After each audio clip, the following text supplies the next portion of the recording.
Hello, everyone, and welcome to the Beaufort Fairmont webinar for April. Today is April the 16th, 2019, and I'm glad to be with you. My name is Paul Merrill from Beaufort Fairmont Automated Testing Services, and we focus on test automation. So we help teams solve problems like how do we sync up testing and dev in agile environments? How do we implement DevOps? Where does test automation fit into DevOps? And how do I automate my regression tests? We do that through consulting, training, and dedicated experts embedded with your team to help move automation forward. So when you have those needs, you know where to come to us. We want to help you out. Today, I'm really excited to bring to you Carlos Kidman. And if you don't know Carlos, you're going to know him well in about an hour. Carlos is based in the Salt Lake City, Utah area. I met him when I was out there. I've met him through a number of people, actually. We have several connections in line. And I'll tell you a little bit about Carlos here in a little while, but he's going to be talking about DevTestOps and what that means to him. I'm glad to have you here once again on this Tuesday afternoon, right after tax day. If you're in the US, I hope you got your taxes done because it's too late now. No, I'm kidding. They'll always take your money. So upcoming events. Next week, I'm going to be out in Austin, Texas at SauceCon, and I will not be speaking, but I will be attending and participating in some side stuff. Was really glad to be invited out there by Sauce Labs. Everybody that I know at Sauce Labs is top-notch person, and I've always appreciated getting to know them. So one of the things that's helpful to me is to be able to bring a different perspective to folks. I don't get paid by these companies. I don't get whatever from them, and I can help give them information that's somewhat independent and somewhat objective, hopefully. And so my job there will be to help them with some thoughts from the industry. So that should be lots of fun. If you have thoughts about Sauce Labs, if you have feedback about their product, please get it to me before Monday. That'd be great. Later that week, I'll be up in Durham at a TISCA meetup. So TISCA is the Triangle Information Systems Quality Assurance or Quality Association. It's based here in the Research Triangle of North Carolina. And that's where that first T comes from for triangle. So I'll be up in Durham doing a meetup there. I'll be talking about what is a mock object and how do I use it with my testing. So if you want to know about mock objects, if you want to learn about that, come see me up there. You can find that on meetup.com. And I'd love to meet you there and learn more about what you're doing. In May, I'll be doing the actual webinar here on for May, refactoring for non-coders. And I just did this one. This is a new talk. I did it for the first time at Agile last month, which went really, really well. Agile has about 700 people that come out here in Raleigh, North Carolina, to talk about Agile and the way that Agile is going and move that conversation forward. It was a terrific event. If you didn't get there this year, make sure to put it on your schedule next year. Wonderful event, some really great talks. I think this was received really well. All of the feedback that I got from this was very strong and very good. So make sure to join us if you want to know what refactoring is. If you hear developers talking about refactoring, you don't know what they're saying or why they're saying it, this is your chance to understand. I'm going to give it to you straight. We're going to go through some examples without getting into code. And I will have examples available for you if you want to see code as well with refactoring. So it should be fun. I enjoyed that talk, and hopefully you will too. A lot of you know we're growing. We keep growing. We keep signing on great clients. We enjoy working with them.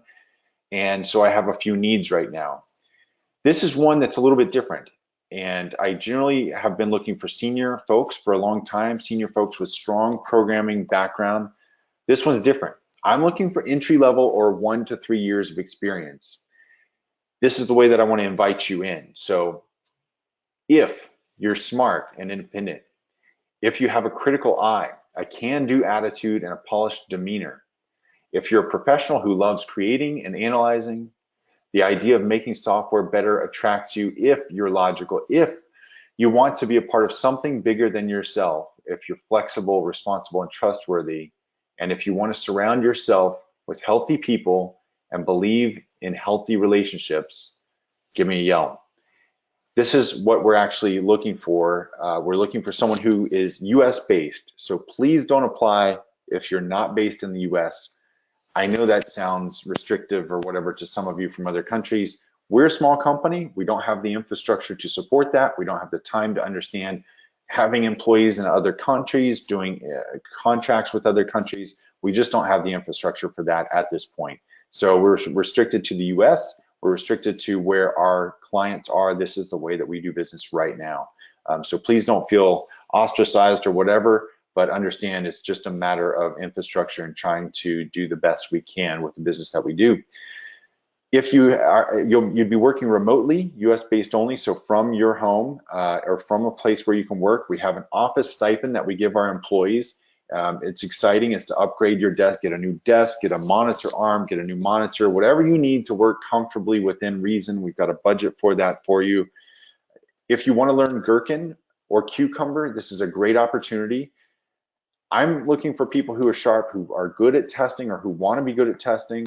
This is open to people who, let's say that they're just out of college, for instance. They don't know what they want to do. They have that scientific, analytic mind. They're smart, independent. They want to get moving in their career, but don't know a way to go. This is something to give a try. It'll be contract to hire. And we're also not sponsoring visas at this time, once again, because of just the ability to do so. We just can't do it right now. So if you want to apply, this is where to apply. It is a Google form that we're using to just keep track of where people are from.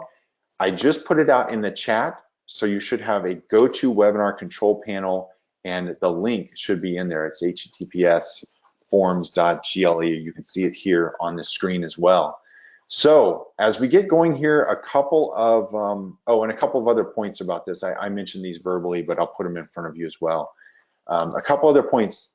It's not audible, someone says. Is it just me, or is it, yeah, I think it's just you right now, Srikant. I haven't heard any other people. So a couple other points here. You have a control panel here from GoToWebinar, and you'll notice several sections in it. If you're like me, you may have it on the web. You can see that you can control your audio. You can see the dashboard. You ought to be able to see a questions section. When you have questions, feel free to put them in there. We will have a Q&A section at the end of this talk. So make sure to have your questions typed in by then. If anything's going on, you're welcome to use the chat or that. Be aware, there's a $50 Amazon gift card giveaway at the end of this. So stick around, you may be the one selected for that. It's a fun thing that we can do to help people out. I love having a little bit of credit that I wasn't aware of in my Amazon account every once in a while. So stick around for that. A couple things before we get started. I'm going to do a poll as we're talking about Carlos here. So I want to learn a little bit more about you, and I want to make sure that Carlos has a chance to learn about you as well. So as we get started, I'm just going to ask you, what is your role? What role do you have? So the poll should be open right now, and you have the chance to vote on it. Looks like we have 1% voted, 3%. Go ahead and vote for that. So are you a tester? Are you a developer? Are you a manager? These are the types of things that we're looking for here. Let me know what your role is. Very few people have voted so far. I'd like to get a bunch of you guys voting. Okay, let's get up to 70, 80% here and get a good sample set so that Carlos can tailor his talk to exactly what you need. Very good. We're up to about 60%. I'll just stop it there because I don't want to take up a bunch of you guys' time. 65, almost to 70. Great. We'll close that poll. And here are the results really quickly as we get going. So it looks like a lot of testers, quite a few managers, less developers, less other, and very few people from ops or DevOps. So that's interesting as well. I'm going to do one other poll as we get going, and that is, what is your level of engagement with DevOps? So here we go. If you'll just quickly choose which one fits the best. So what is your level of engagement with ops? So these are the people who are helping with the infrastructure of your product, the people who are helping with your CI/CD pipeline. How are you engaged with them? Is it none, a little, a lot, or constantly? How do you engage with them in your role? Maybe you don't know who they are. That would be the none option. Maybe they sit beside you and you talk every day and you're constantly working together to orchestrate the deployment of your code. Let me know which one those are, which one fits you best. So we're almost at 60%, so I'll cut it off here in just a second, get those last votes in. and I'll share the results so Carlos gets to see them too. It looks like the majority of people are none or little. Those two together make up the majority. A few with a lot too, so several percent with a lot, 32% with a lot. So that's good. That's a lot better than I think it would have been a few years ago. So I'm going to hide that, and I'm going to introduce you to Carlos, and I'll take him off of mute in just a second here. Carlos Kidman is the QA manager at Jane.com. But who would have thought that Magic the Gathering would introduce him to QA in the first place? Now QA is an integral part of his life. He started in QA engineering, but quickly moved into test automation and grew to appreciate each player and role in the development game. He wants to share the love and joy he's found with QA and believes that a rising tide raises all ships. Carlos specializes in creating test automation frameworks for UI, integration and service tests, scaling tests and empowering developers and testers with CI/CD tools like Jenkins, Docker, and Kubernetes, and works closely with infrastructure and DevOps organizations.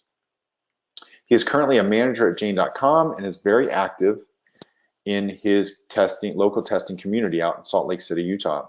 He is the founder of QA at the Point and QA Utah, a board member of DevOps Days, and an instructor at Test Automation U. And I'll tell you, we talked about his communities here, QA at the Point and QA Utah. Make sure to sign up on those on meetup.com if you're in that area and go visit them. He's available on Twitter at Carlos Kidman and YouTube through the Kidman Media Group. So Carlos, welcome. I'm glad to have you here. It's good to be here, Paul. Thanks, man. Yeah, so let's get going here. I'm going to share this, let you share your screen and make you the presenter.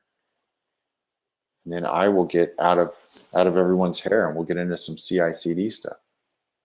Right on. And hopefully, Paul, you can hear me too. I can, yes. Perfect. Sweet, let me minimize that. And I think we're good to go. So, hey guys, like you said, Carlos Kidman here. I'm going to be talking about DevTestOps, mainly because it's such a, like, you have DevOps, right? But what I love about DevTestOps is the exact same thing as DevOps. It just has the word test injected right in the middle, because we need to have a focus on testing. And I think a lot of people see it as more of an afterthought than, in order for DevOps to be successful, you have to have testing in it, right? So I'm going to switch over to this. Hopefully you can see my screen here where it says DevTestOps. So I had this where it says push high quality code to users quickly. This was something that a DevOps manager actually said at a meeting that I was at, where when he was asked what is your mission statement in DevOps, this is what he said: push high quality code to users quickly. And I have this up just because I think this is kind of what everyone is seeing Agile or DevOps to be, is a lot about speed. And yet, even though they talk about quality as well, they want things fast. And I think the problem with that is high quality and speed are kind of against each other. Just because if you want to go really fast, then you have less time to test. And that's where I think the problem arises. So what I've experienced is that many clients or many companies that I work with or talk to, they all want test automation. Yet almost every single one of them, including my company at the beginning, treated it as a lower level project. It was just something that was, yeah, we kind of need it. It's this unnecessary or this necessary evil that we have. We have to have test automation, but you have 3 months to build it all. Or here's one QA person and you guys have to set it up. So it was just unrealistic, all the expectations they had for it, which already was setting it up for failure. The next thing I realized was that the QA teams that were already existing, if they existed at that company, didn't know how to approach it either. And so they were either stuck in the old ways or in trying to conform other QA principles into Agile and DevOps. And it's not succeeding because, again, they want that speed, and yet you want that quality, and coming together was very difficult to do. And so QA teams didn't even know how to do Agile testing and test automation at the same time either, which just added more friction and more expectations that were unrealistic for the QA team. And I'm sure some frustrations for developers as well, because they wanted to move forward with test automation. So we got the Agile Manifesto, and that was a great way for us to move forward with how we do things in the Agile world, right? But the Agile Manifesto is great for development teams and businesses overall. The guidelines within it are great for sure, but it again just kind of guidelines that weren't really meant for testing. And so we ended up changing to this kind of structure where we had, you'll see here, each one of these columns is a discipline on the team, and then each row is a feature team. At Jane, we call them experience teams. So you'll see that every discipline is represented on the team with front end, back end, and you see QA there in the purple. But there's a problem with this already. And if you guys haven't already noticed it, I'll tell you what it is that we have one QA engineer for 4 different developers and 4 different platforms, basically. You have your front end and back end, and then Android and iOS, all of them coding at different times and trying to release in different cadences as well. And one QA engineer to test all of it. And that alone, I mean, there's no time for the QA person to test everything as well as they would like to.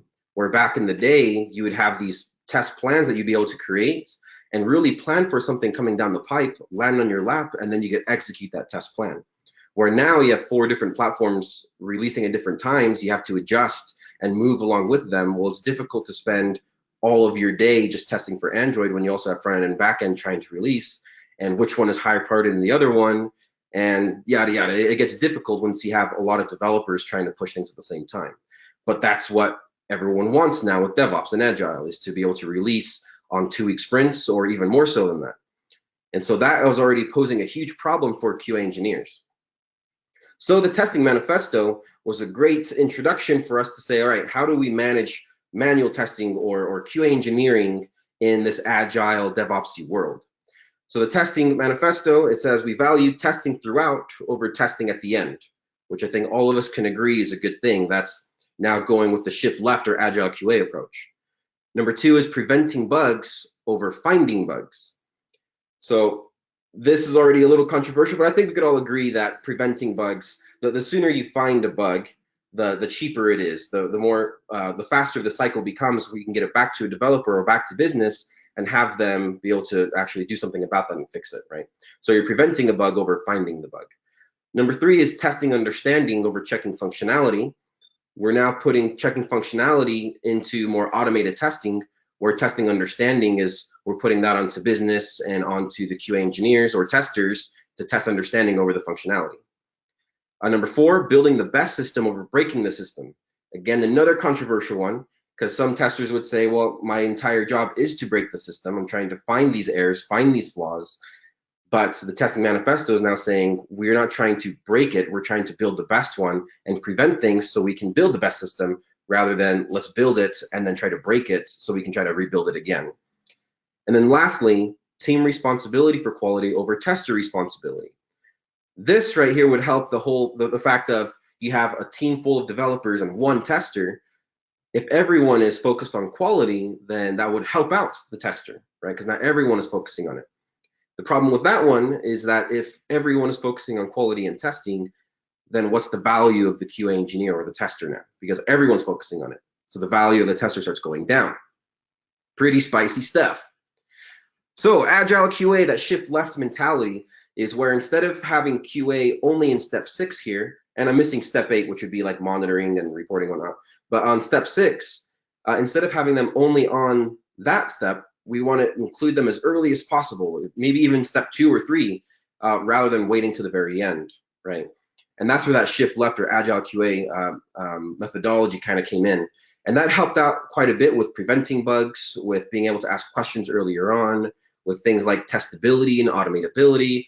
The sooner we could get QA in the gates, the faster we could do our thing and start asking these questions and really start facilitating these conversations to build the best system at the beginning, rather than waiting at the end to start rebuilding the system. And the very last bullet point here talks about how one really easy way to know that you're doing well in Agile QA is how many questions you ask at step 6. If you get a build from a developer and the first thing you ask is, which branch do I test this on? You've already failed, because that should already be known way earlier, not even step 5. It should be known way before that. You should know all of those non-testing questions. You should already know the answer to. So by the time it gets to your plate to test something, you just start testing. You just start executing the test plan that you had. And everything that you talk to the developer about should be, instead of these non-testing questions like how do or which device am I testing this on, or is this expected? Instead, it's now things like issues you're finding, bugs that you're reporting, not these non-testing questions. So this is one of my favorite questions, just because it gets people thinking, and that's the whole point of it, is should QA engineers automate? Because they're already doing so much, and hopefully those last two diagrams were a great way of showing what we're already doing. And on top of that, a lot of these companies want their QA engineers or QA teams to also automate. So you have all this stuff that you're already doing as a tester, and now you have to program as well. I'm not going to answer right now, we'll keep going, but I just want you to kind of think about that. Should QA engineers automate? So, introducing the DevTestOps manifesto. It's the bread and butter of this entire presentation. If you guys don't know Lisa Crispin, I would highly recommend following her on Twitter. Highly recommend visiting testinganddevops.org. She's amazing. She's the author of Agile Testing, very awesome thought leader that we have. So make sure to give her a follow. This DevTestOps manifesto is such a great, it's just like the Agile and Testing manifesto. It's such a great way for us to see what are like the 1, 2, 3 steps that we need to do in testing and test automation to really make testing successful in these now DevOpsy and Agile organizations, right? So number 1 is continuous testing over testing at the end. I think we can all agree on that one. Number 2 is embracing all testing activities over automating everything. Now, embracing all testing activities isn't just for testers, right? There's a lot of testing activities outside of QA. Big example of that already is, if you guys already know machine learning, there's tons of testing in there. If you're a user researcher or data analyst, you're probably doing things like A/B testing. How do you know which release or which features are better than others? So many different types of testing, and all of that, we need to embrace all of it. And this goes for not just QA engineers, but for developers and business as well. We don't want to just kick out testers and say, well, the only thing that rules in DevTestOps is test automation, when if there's humans using your products, we should probably have humans testing your stuff as well. And it's finding out how do we embrace both sides, the manual testing as well as the test automation, and bring it all together to really be powerful, right? Number 3 is testing what gives value based on customer usage over testing everything. This one is something that I think people still get stuck on, is they want to test everything, which is great. It's just unrealistic. There's no way for you to test everything. So you have to prioritize stuff. You have to determine and identify the pieces that have highest risk or highest reward and test those pieces. But do you know, something you ask yourself, do you know what things are higher value, which things are higher risk? Or do you not know? Are you kind of just testing off of a test plan or 1,000 test cases that you've written in TestRail or something? It's testing what gives value over anything else. Number 4 is a whole team approach to testing over testing in siloed departments. So whole team approach goes back to what we saw in the DevTestOps. We want the entire team to be working on it, but that doesn't mean that everyone manually tests. It means that everyone wants testing to be a thing and use their strengths or their disciplines to help push forward testing. So for a backend developer, it could be that they write an endpoint to make it easy for you to make a dummy user that you can then test or use in your test plans, right? Whatever it is, it's not that everyone's manually testing. It's that we're all moving testing forward, whether it's manual testing or automated testing. And number 5 is product coverage over code coverage. One of the biggest ones, and I love this last one. The code coverage, let's leave that to the developers. That's their job. They should be focusing on code coverage and code quality.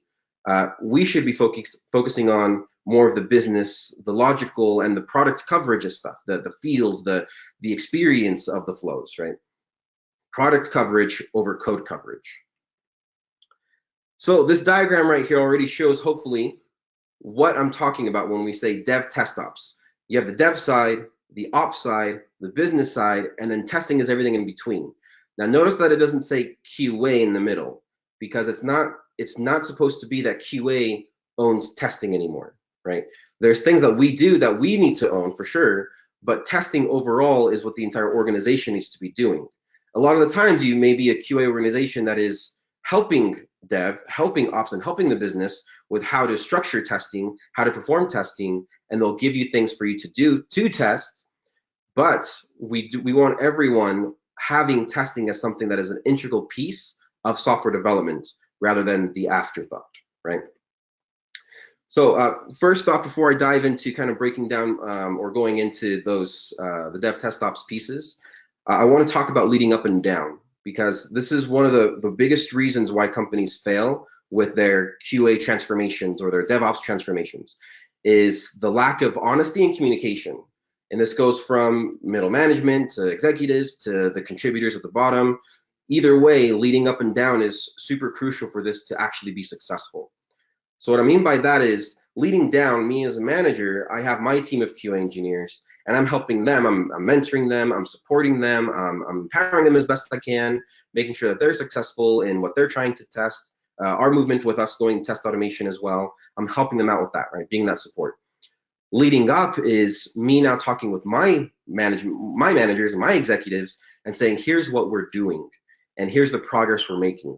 If I can show them data, if I can show them progress, then they'll be more likely to support and help out and understand the things I'm asking for, right?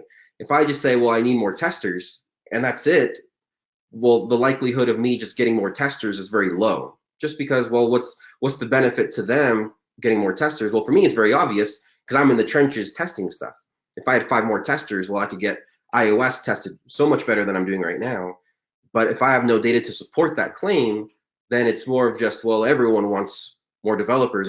This team also needs another developer. This team needs another data scientist too. So why hire 5 testers when I could get that money and get 1 or 2 data science engineers? And so that's why it's good to have this communication up and down, because that way you can actually move forward with the things that you're asking for and be able to show progress. And that just shows the wins you're making and adds to your credibility. So the things to do here, number 1 is honestly audit where you are right now.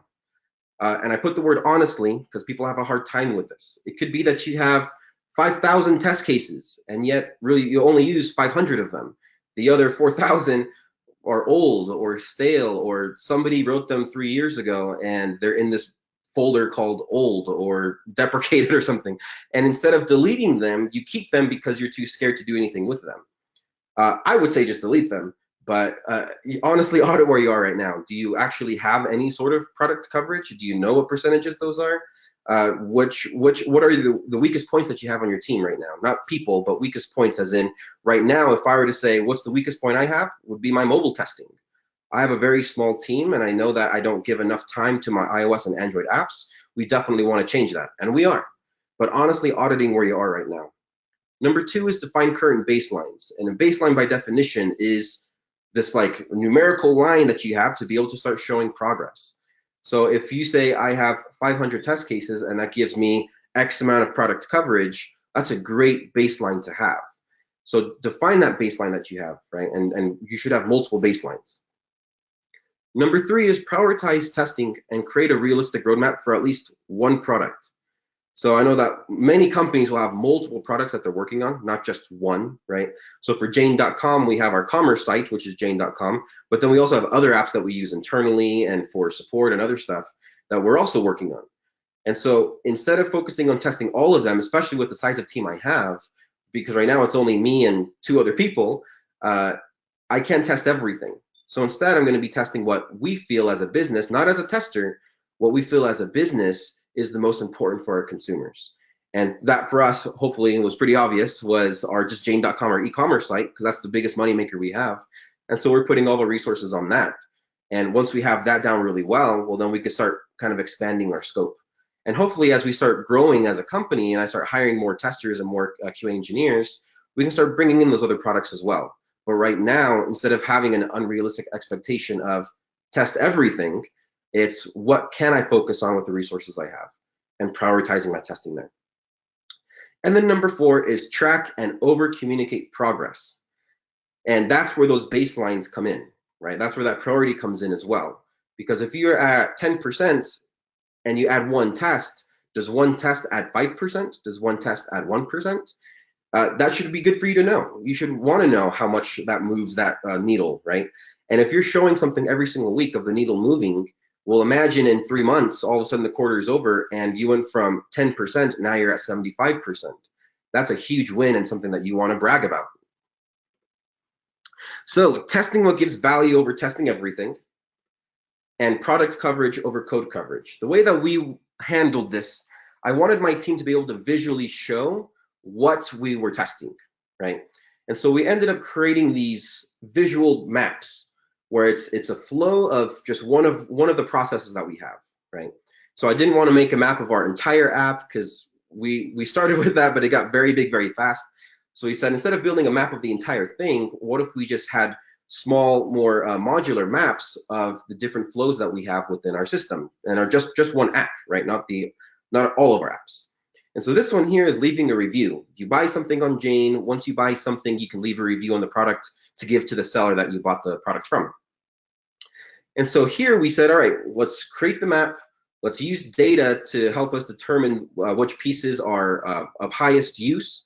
And so you'll see that the different shades of purple is actually a heat map. So it's showing what is used the most. So you'll see that leave a review button is the darkest of the purples.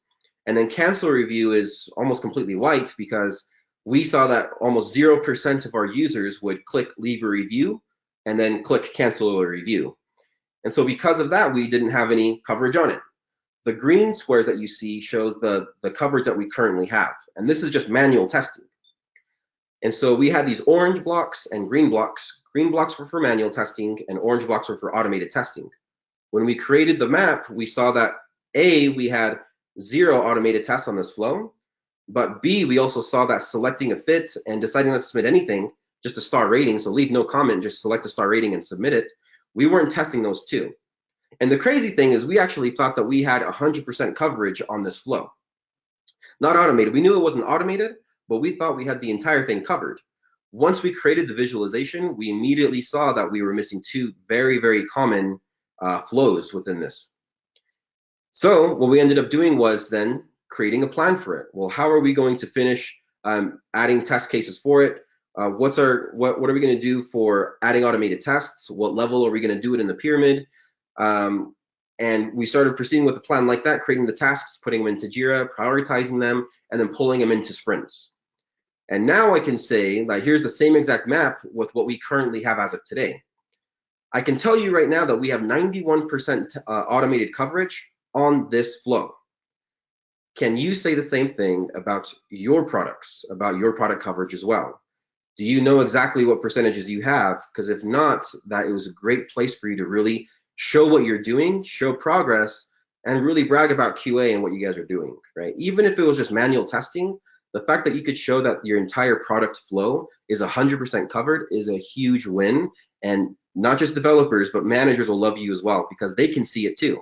And this is something that I can just give into an email and say, all right, we went from last week at 73%. This week we added this many tests, and now we're at 91% product coverage. And here's the map to show it. Here's the test even if you want to look at it as well. And yeah, it's a huge win, and it's something that you can track and you can show off, right? Makes it crazy easy for executives to consume. So embracing all testing activities. We talked on this quite a bit, but it's something that, especially in DevOps, is very difficult. Just because when you say DevOps, when you say Agile, the very first thing that comes to mind is what that DevOps manager said. I want to push high quality code to my users as quickly as possible. It's true for them, sure, that's awesome, but at the same time, that puts a lot of pressure on QA because now your testing is reduced down to very small chunks, and you have to adapt to that, right? And so in order to adapt to things like that, you have to understand which ceremonies or which pieces of our QA methodologies are the most important. Things like test cases, for example. How many test cases are you guys writing? How granular are you making them? Are they actually useful after you've written them? Or are you just writing them because you think you kind of have to, right? That's where I say honestly audit what you guys are doing, because you may be writing test cases a lot more so than you need to. And it's a difficult one. There's no really rule of thumb for me to give you besides if you're spending a lot of time maintaining and editing your test cases and one person's job is basically that, you're probably doing it wrong. And it's tough because besides that, it's really hard for me to say, do 1, 2, 3, and that's how you do test cases, because all of our contexts are different. Some places, test cases are super powerful, and so really go ham on them, make them very detailed. Some other places, they just have no time to do it. We're releasing hourly, and so your test cases are used very differently, right? And so you just have to adapt to what your context is and what you think is best for the business and for your department, right? The team approach to testing over testing in silos. I want to show this diagram real quick. It's nothing I invented, of course. I created this for Jane just so we could kind of talk about it. I'll show this in meetings with my developers and architects and just show them this and say, here's all the stuff that we talk about we're testing, but we don't really have like any, all right, performance testing is owned by QA. Like we don't have anything like that right now. And so we're working towards it, and we really want to have these be a lot more structured. We're even thinking about these being pillars rather than a pyramid with these like nebulous performance and securities on the side. We're trying to work on it, what works for Jane and what we're doing, right? But what we decided was, with this, we started with the very basic pyramid of unit, integration, and end-to-end, right? That was the pyramid we started out with. And the problem with that one was there was so much more testing that was being done that doesn't really fit into those. And so that's when I broke it out into kind of these things, and performance and security kind of hung out on the sides, monitoring compliance as well. But what we also discovered was that we had our developers were doing unit level tests. They were even doing a lot of service level tests. My team was doing the manual, end-to-end, and UI tests. And then all of us were kind of doing integration tests, right? But it made it very easy for us to have conversations around what types of testing are we doing. When I talked about going down the pyramid, people understood what I meant. And by that, I mean, if you have an end-to-end test, that a lot of it could be covered by like API level tests, the rule of thumb is to go down, right? Just because the lower you go, the faster they are, the more stable they become, and the more inclusive you are in testing back-end logic, right? And so having a visualization like this, again, makes it very easy to then put this on a screen and then be able to talk to the diagram you're talking about, right? But we had performance and monitoring, security, compliance as well. And we learned that there were some people that were super passionate about performance testing. We had some guys in the DevOps team that were super passionate about it. They had done it for years before, and they wanted to keep owning it. And we said, cool, right now I don't have the bandwidth to do it, and no one on my team is really interested in doing it right now. And this DevOps guy really wants to do it. Let's include him in our overall testing strategy. Here's how we're going to do performance testing. Here's the tools we're going to use. And we were actually able to talk about performance testing. With security, we realized that none of us knew how to do security testing very well. And so that was a massive weakness that we had at Jane. So we ended up hiring an entire security team. We hired a security team, and now we're getting security covered as well.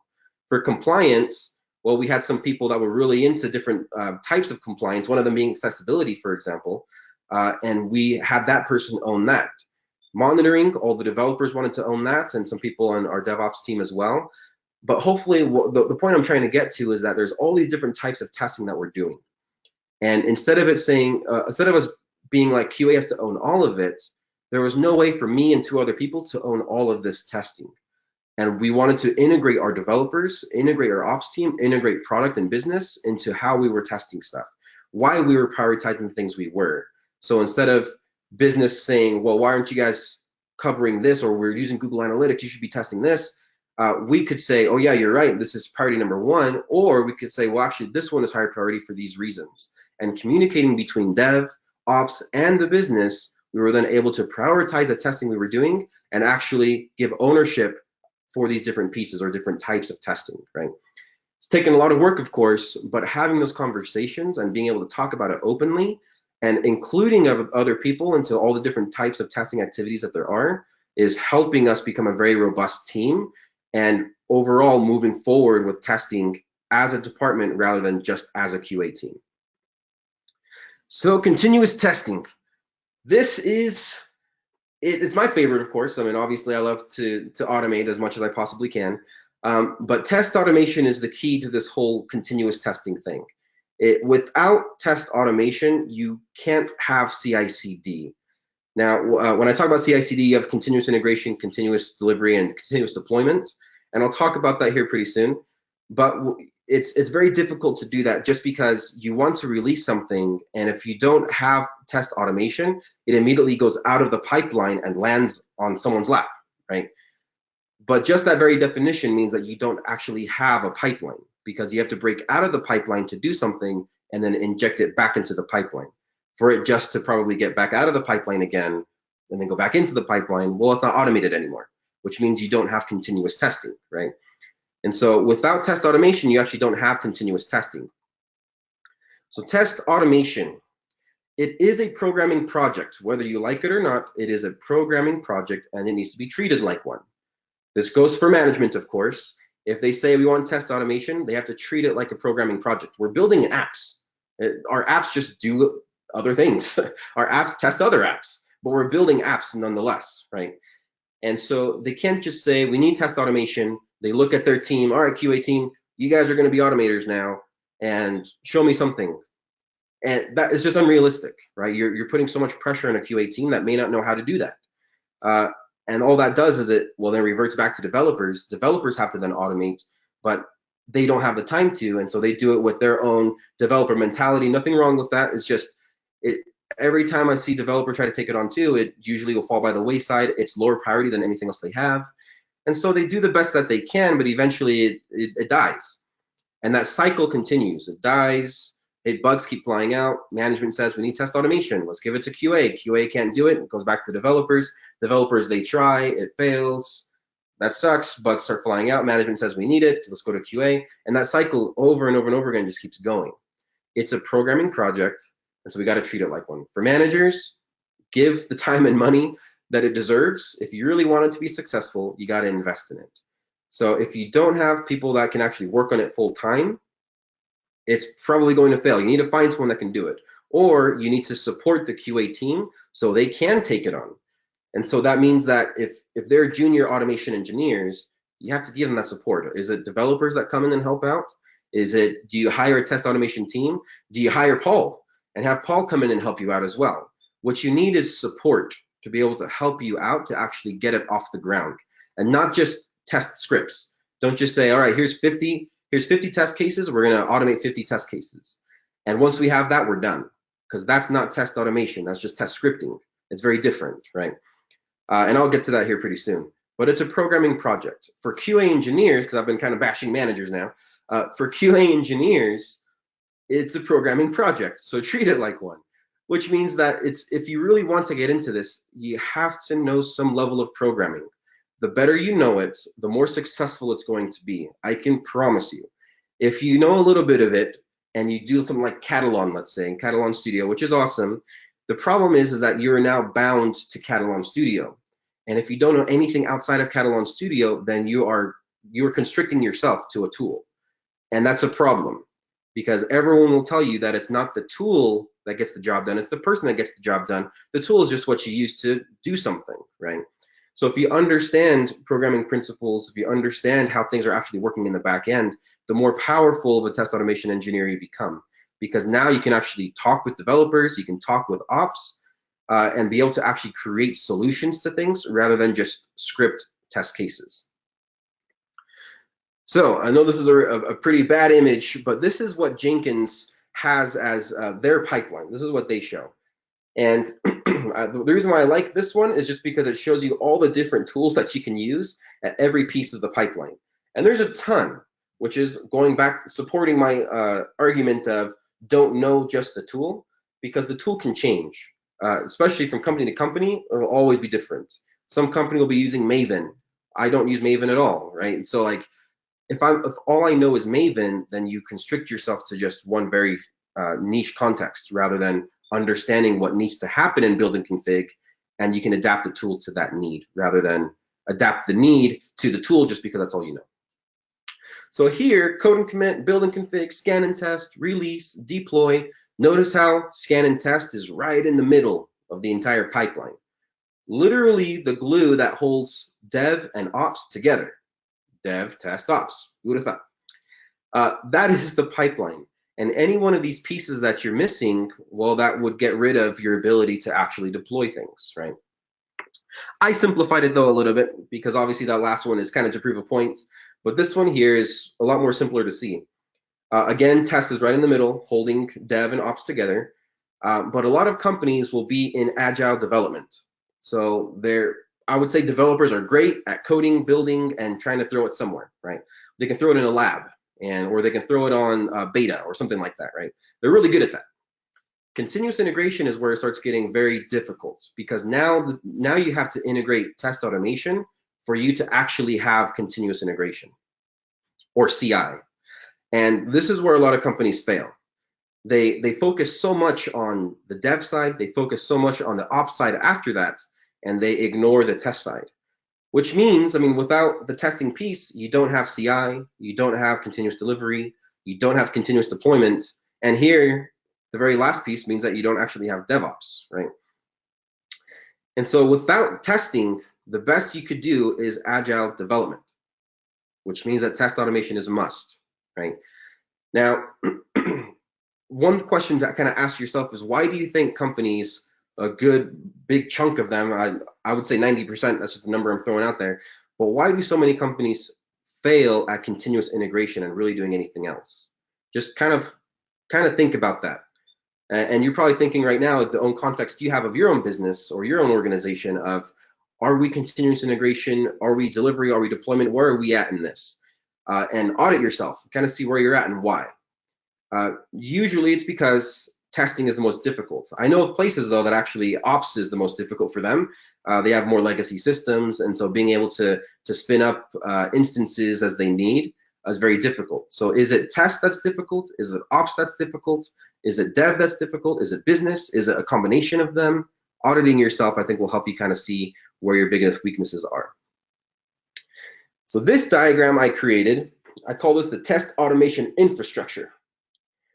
So what I wanted to show with this is test automation. When I think of test automation infrastructure, I'm thinking of the entire infrastructure or platform that all of your testing in your department lives on, right? So a good example of this would be if you needed to be able to spin up an environment. Is that something that is owned by ops? Is that owned by QA? At Jane, I helped with that. I actually owned that piece. What I wanted to do is be able to spin up instances on the fly. That way I could then say, if I need something from like my commerce lab or a staging environment, we need to be able to spin this thing up and have tests go against that. And so in order to have that happen, we would have our URL jane.com. We would change it to something like staging.jane.com, right? Or qa.jane.com. And my tests have to dynamically target the environment I'm going to be testing on. And if we spin up environments dynamically, well, that URL could be dynamic as well. It could say qa327.jane.com, and that could be my own instance. My test automation needs to be smart enough or dynamic enough to be able to target that instance on the fly without manual intervention. So I don't want to spin up an environment and say, what's the ID of that environment? Oh, it's 325. Let me go to my tests, update a config, and now I can run my tests against it. No, everything is automated, right? I mean, we call ourselves automation engineers. It's got to be automated. But what this is showing is that on the left-hand side, it starts with a trigger. So scheduled tasks, the CI/CD pipeline may trigger it. Maybe it's another trigger, like a manual trigger. The trigger then hits the test runner. All of your test automation is triggered by a test runner. In my case, I'm using C# and NUnit. And so NUnit has a test runner.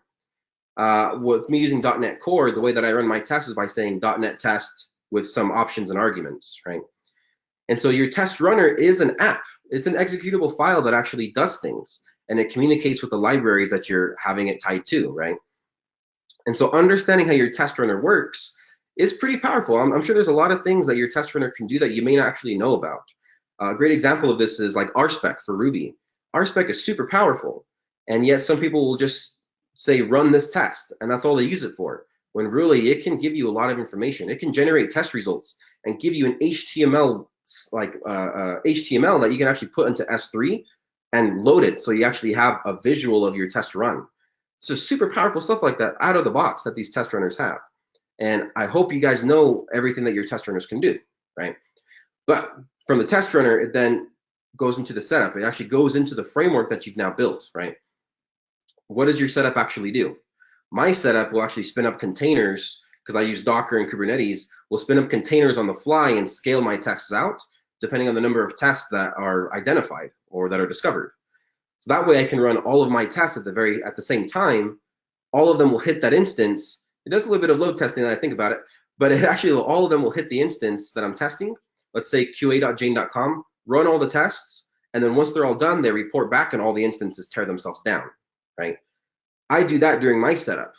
Why? Because I wanted to cut down on test run times. I wanted to have better control of my test data, my test environments, and how my tests actually ran against stuff.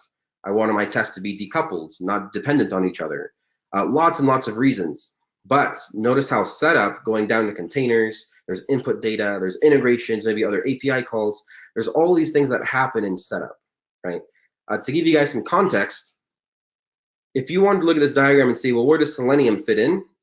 You have the page object model, which is kind of in the middle of the framework, and then you have the driver, where it's the application under system or system under test, right? So you have the page object model and the driver, and both of those, that's basically Selenium out of this entire diagram, right? And so only knowing Selenium, it's a great start, but it's not actually test automation infrastructure.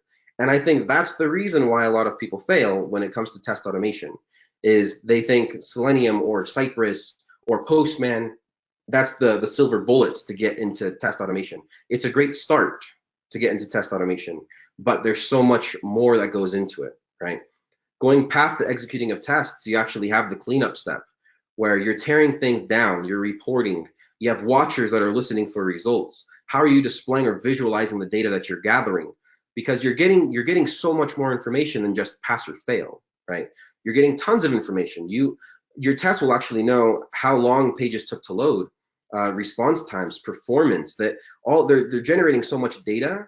And if all you're getting is a pass or fail, and that's it, then you're probably not getting as much as you possibly could be getting out of your tests, right? So tons of information here that I'm trying to display, so that way you can kind of see there's a lot to this test automation stuff that we're talking about. And so if all you're focusing on is Selenium or test scripting, that's the tip of the iceberg, and it's a great start. But how can you integrate that into the bigger overall system or the bigger overall pipeline that your system or that your company has, right? So after pass, does it pass? No. You get screenshots or videos, other artifacts, logs, trace, and then you give that to the watchers. If it passes, you just notify the watchers, right? That could be as simple as you report into TestRail, or you update a Jira ticket, or it's a post on Slack, whatever watcher you're using, right? And then from there, it goes back into the pipeline. So that right there, you'll see is inside of test automation infrastructure, it's its own pipeline, started from left going all the way to the right. And this is the piece that you would put into the DevOps pipeline that you saw. So the build, deploy, integrate, and all that good stuff. This is that test piece that you put in. So if you were to take out test and kind of lay it out, this is what it would look like, right? So the biggest takeaway from this, like I said, for continuous testing, test automation is the key. The biggest takeaway is this slide. The test automation infrastructure should make it easy for anyone to create, maintain, run, and consume your tests and test results. Easy for anyone, and I mean literally anyone. It could be your product owner that is able to go in there and write some tests, right? This is where things like Gherkin and BDD come into play pretty heavily. What if that's something that you actually integrated into your framework, where if you wanted to really make it easy for anyone, all they have to do is write some Gherkin syntax. And all you really need to do is train your team how to use Gherkin, and then anyone could write a test. Your developer could go in there, write the test. You could probably write the test during your planning meeting. Just an idea, right? But the fact that it's easy for anyone to create, maintain, or run them is such a powerful thing, and it enables the rest of your team to not just have visibility into what test automation is doing, but it makes them a part of it, which is what DevTestOps is all about, is integrating everyone into testing, not just QA, right? So a few tips, few pointers. This will essentially wrap the things up. Credibility and trust. You got to build trust in your tests. This next slide is, it's funny, but it's so true at the same time, where I see often where you'll have all these tests fail, right? And what ends up happening is they'll say, oh, just rerun the tests again. Rerun it and it'll probably pass this time. That's bad, because that's not building credibility, right? It's them understanding that your tests are flaky, and just try rerunning them again. And after 2 or 3 times, let's just push anyway. 83% passed, push anyway, it's close enough. 50% pass, just push anyway. It's good enough, right? That's not okay. You got to build credibility in your tests. That's difficult, right? But it takes you including developers in it, because if all they see is failing tests or flaky tests, well, your credibility goes down. If they can understand why tests are flaky, because you may be thinking, well, this test fails all the time because we don't have enough power on this server or on this instance or something like that.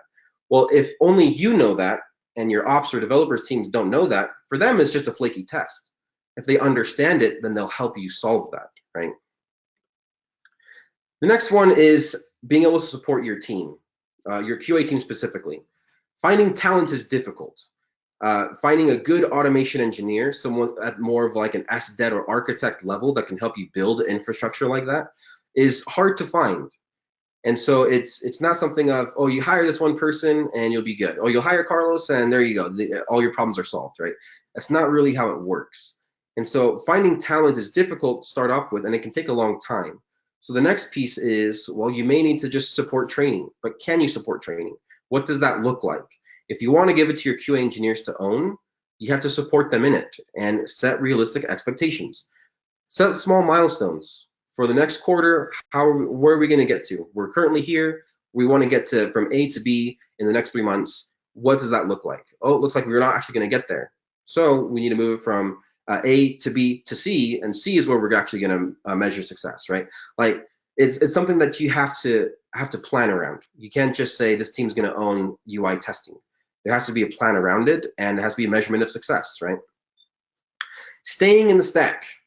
Now, I know that some people can't do that, right? Especially if you're using a tool like Catalan. Let's say you have this like a Python backend and JavaScript front end, but you don't know how to develop in those languages. So you pick up something like Catalan, which is more Java and Groovy based, I believe, and you work with something like that. That's okay, right? There's definitely exceptions to all these. These are just tips or guidelines. But I would recommend that you stay in the stack your developers are in. It helps you. So like if you have the Python backend and if you work in Python and you're writing your test automation in Python, you're able to actually leverage the devs that you have for questions. That's where that support comes into play, right? If you're in your own Java world and everyone else is using Python, well, you're kind of, again, leaving yourself out in the silo where you can't get support, which means that you're probably going to fail, right? And so the best way to leverage your devs is by being in the same stack as them. So if they're working in Python and you work in Python, I would recommend that. Another piece would be if you have to decide, let's say you have a JavaScript front end and a C# back end. If you have to pick one of them, I would say go with the back end. So if you had to choose between the JavaScript front end and the C# back end, I would say pick C# for the language you're going to use. Just because almost everything, all the difficult stuff or the stuff that is like your harnesses and your infrastructure is probably going to be in C#, right? If the JavaScript is front end and you write it in front end, that's fine. Your UI test I'm sure will work great, but once you start going lower in the pyramid to other types of testing, JavaScript now starts going away unless you start doing things like Node.js or something, right? So usually I would recommend staying in the backend stack. The very last thing would be simplifies infrastructure and architecture. Remember that setting up all those instances and all those containers and everything, if you can stay in the same stack, it makes it easier for us to be able to say, oh yeah, I can use the same Docker template to spin up your stuff as well and just integrate your stuff into my Jenkins pipeline. And because I already know how to do that with all the other developers, I can just include your piece real quickly. If you're doing something else like a Catalan, right, now I have to, as an infrastructure engineer, understand Catalan. I have to learn that just to integrate you into our stuff. And so staying in the stack also simplifies infrastructure. Integrating developers, I keep talking about it, but it's one of the keys. An idea is to assign devs to code reviews. When you write new tests, assign one of them should be a dev that actually looks at your code. Again, this adds visibility, that over communicating I'm talking about. It adds visibility, it gets them invested in it. I hope that your developers want to be in stuff like this. If not, that's more of a cultural challenge you're probably facing. But usually if you say, hey, I want a senior dev or someone to come in and just look at my code review, right? I'm submitting this PR and I just want you to check it out real quick. Give me some pointers. What things could I do? They'll help you out. So you'll get to learn as a QA engineer some coding stuff. So you'll be learning, but also adding that visibility to the devs as well. The last one is have them write a UI or end-to-end test. It's so funny because usually like developers will say, oh, I don't have enough time to add this ID to something, right? It takes a long time to add these 5 IDs to this page. If you have them write the UI test for that, say, okay, yeah, if you can't add IDs, that's fine, but could you write the test then, and I'll focus on these ones? Magically, IDs will start appearing on your website, just because they're going to empathize with you and realize, yeah, it's actually pretty difficult to write tests without these IDs, and then they'll go in there on their own time and add the IDs, push that up, and then go back to finishing that end-to-end test. And again, that's the integrating of developers, getting everyone to kind of empathize and understand with each other and focus on testing as a team. If you have them write a UI test, they will most likely work with you a lot better. Work closely with Dev and Ops. So your developers will remove blockers for you, whether it's those IDs as an example, whether it's we need a new endpoint that can do this, they'll help you out with that kind of stuff. Ops will support your infrastructure. So they'll help you out with, if you're using something like Selenium and C#, they'll be able to help you out with, well, this is what we need in order to integrate you into the pipeline. And they'll help you out with stuff like that. So working with ops is awesome. These are your customers. So what I mean by that is whenever you're running test automation and it fails in the pipeline, the first person to see that is almost always going to be the developer, not you. The developer is going to see it because they're probably watching the pipeline, waiting for it to get through. They want to get to production. And if it fails, crap, it failed, they're going to open it up and see what failed, right? These are your customers. And so you want to get feedback from them, which is why assigning things like code reviews and whatnot is super helpful. You want your, like, whenever a test fails like that, they're going to open it up and see it. Are they going to be able to do something about the failure? Or are they going to come to you and say in Slack, hey, here's the error message I got. All it says is the WebDriver timed out after 30 seconds. I don't know what to do about that, right? We call that actionable reporting, right? Where the failure is actionable. Can they take the failure and do something with it? Or do they have to come talk to you about it because they can't read the error message? Timing out after 30 seconds can mean a lot of things, and they may not know what that is. So that's where your things like screenshots will not come into play as well. But how easy is it for your developer to do something about it? If it's difficult, well, then talk to them, just like any other customer. Hey, Dev, I know that this error message wasn't helpful. What things would be helpful for you to have that would make it easier for you to be able to debug and solve this and get it back in the pipeline as quickly as possible, right? Working with them. So going back to the question of, should QA engineers automate? Should they? I would say yes, just because I think if you can have a QA engineer with a testing mentality be able to actually turn their tests into automated tests, that's super powerful, right? Now, can they? I want them to be able to. That should be that's the whole goal of the test automation infrastructure, right? But should they? Most definitely. And that's what the infrastructure is all meant for, right? It's meant to make it so then your QA engineers can automate. So they have the ability to actually work on that kind of stuff and not be bottlenecks anymore. Be able to actually do the QA engineering side of stuff, as well as be able to help move test automation forward and help move that continuous testing to become something real rather than just a dream that everyone wants, right? So I can tell you that my team at Jane, I have me, myself, and then I have 2 QA engineers as well. And both of them last year started with 0 programming experience. And so they, 0 coding, I had to move them into C# and learn .NET and everything. But now, the majority of the automated tests that we have, especially for UI and end-to-end, the majority of them, a good like 70, 75%, were written by them, not me. I don't really focus on writing those tests anymore because I have 2 QA engineers that are doing it now as well.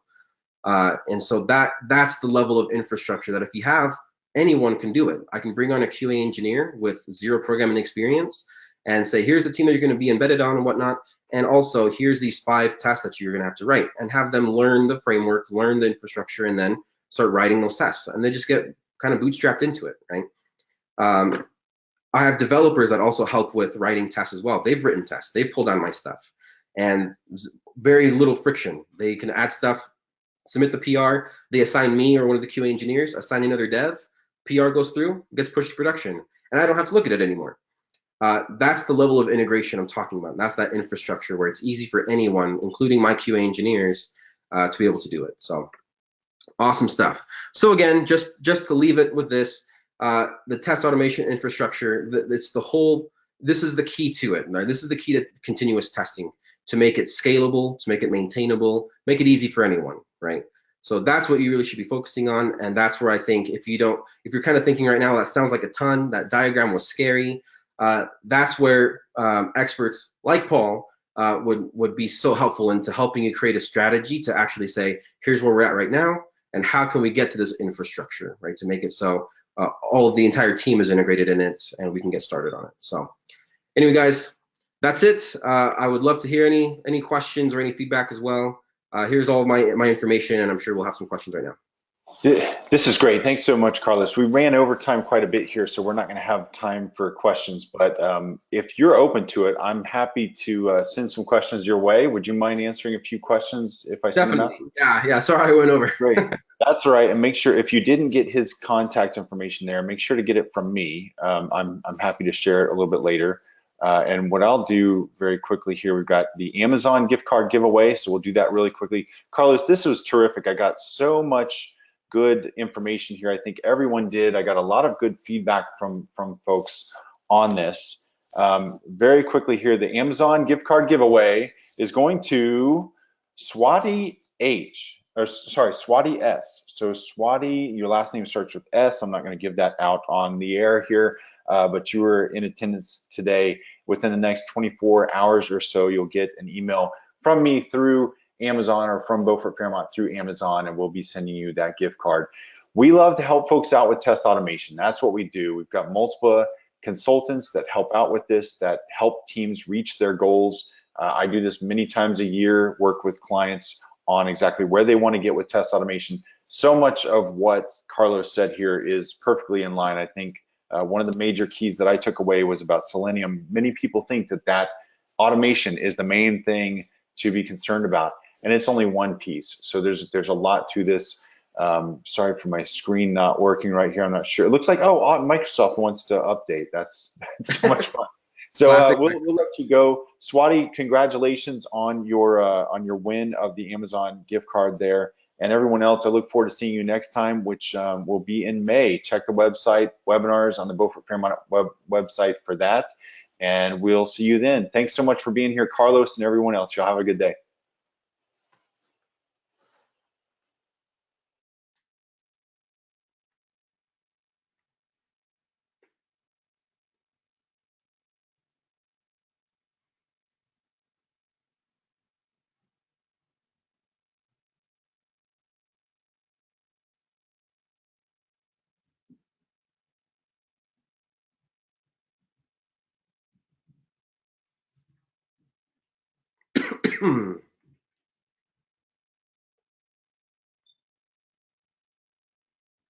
Hey.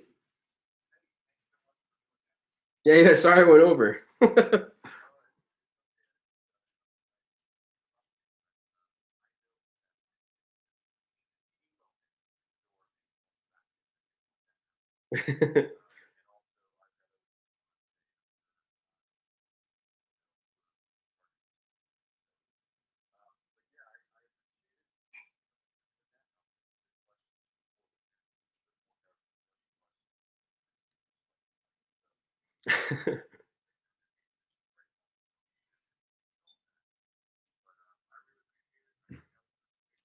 Yeah. Thanks. You too.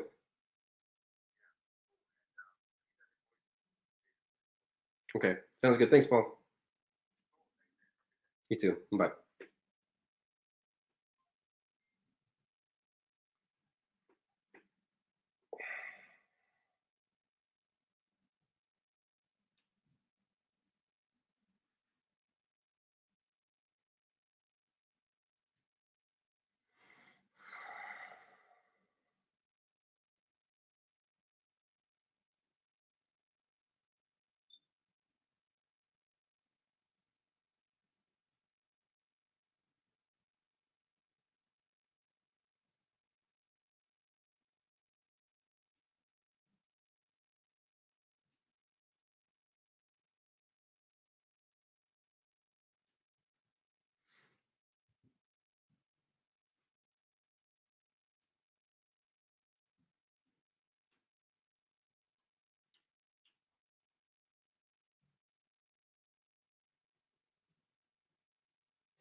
Parveen, you're awesome.